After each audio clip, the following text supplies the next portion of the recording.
Garis kemelaratan biologis. Mari mulai dengan kelaparan yang selama ribuan tahun telah menjadi musuh terburuk kemanusiaan. Hingga belum lama berselang, sebagian besar manusia benar-benar hidup di tubir garis kemelaratan biologis yang dibawanya orang-orang tunduk pada gizi buruk dan lapar. Satu kesalahan kecil atau sedikit nasi buruk bisa dengan mudah menjadi hukuman mati bagi satu keluarga atau satu desa sekaligus. Jika hujan lebat menghancurkan panen gandum Anda, atau perampok menjarah kambing ternak Anda, maka Anda dan orang-orang yang Anda cintai akan kelaparan sampai mati. Nasib buruk atau kebodohan pada tingkat kolektif mengakibatkan bencana kelaparan massal. Ketika kekeringan parah melanda Mesir atau India abad pertengahan, bukan hal yang aneh bila 5-10% populasi musnah. Persediaan makanan menyusut, transportasi terlalu lambat dan mahal untuk mengimpor makanan yang cukup, dan pemerintah terlalu jauh serta lemah untuk memberi bantuan pada masa itu. Bukalah buku sejarah manapun dan Anda sangat mungkin menjumpai catatan-catatan mengerikan populasi yang dilanda kelaparan, dibuat gila oleh kelaparan. Pada April 1664, seorang pejabat Prancis di kota Bowie menggambarkan dampak kelaparan dan melonjaknya harga-harga makanan dengan mengatakan bahwa wilayah kekuasaannya kini berisi jumlah tak terhitung jiwa-jiwa miskin, lemah akibat kelaparan dan kemelaratan, dan sekarat karena kekurangan, dan karena tak punya pekerjaan atau kedudukan, mereka tak punya uang untuk membeli roti.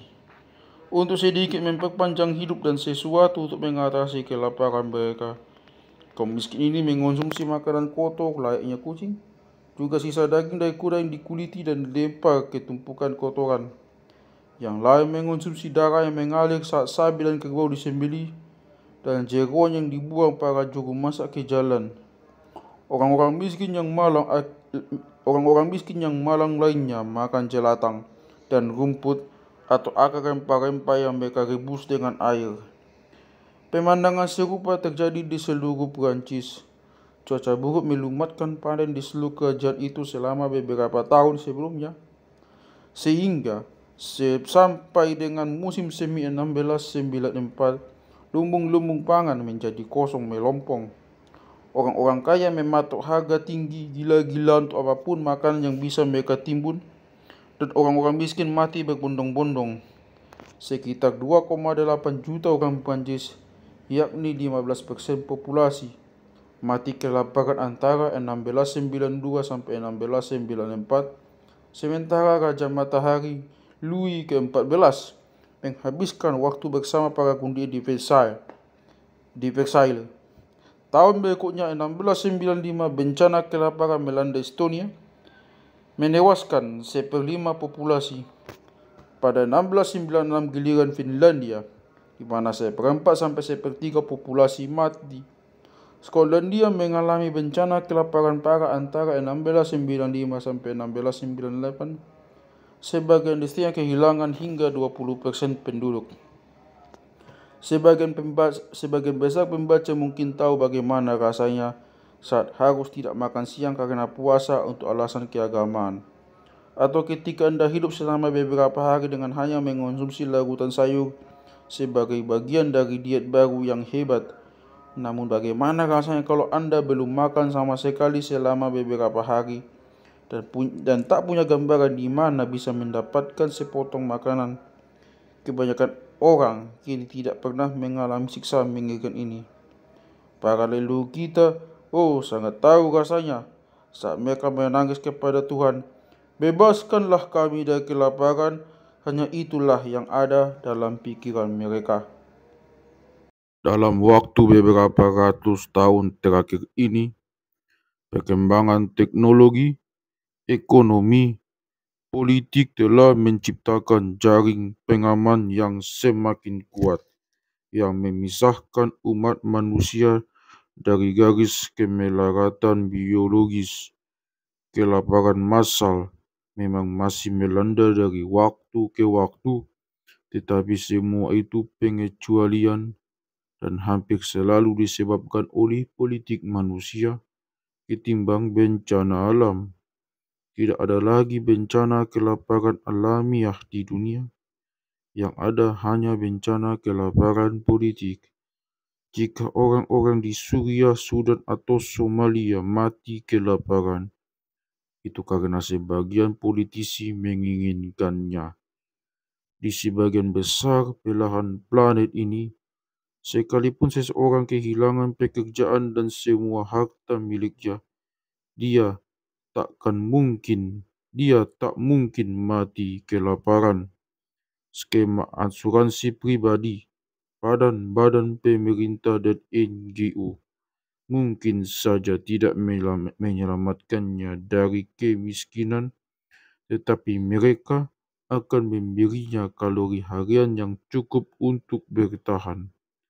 Pada tingkat kolektif, jaringan perdagangan dunia mengubah kekeringan dan banjir menjadi peluang bisnis dan mampu mengatasi kelangkaan pangan dengan cepat dan murah.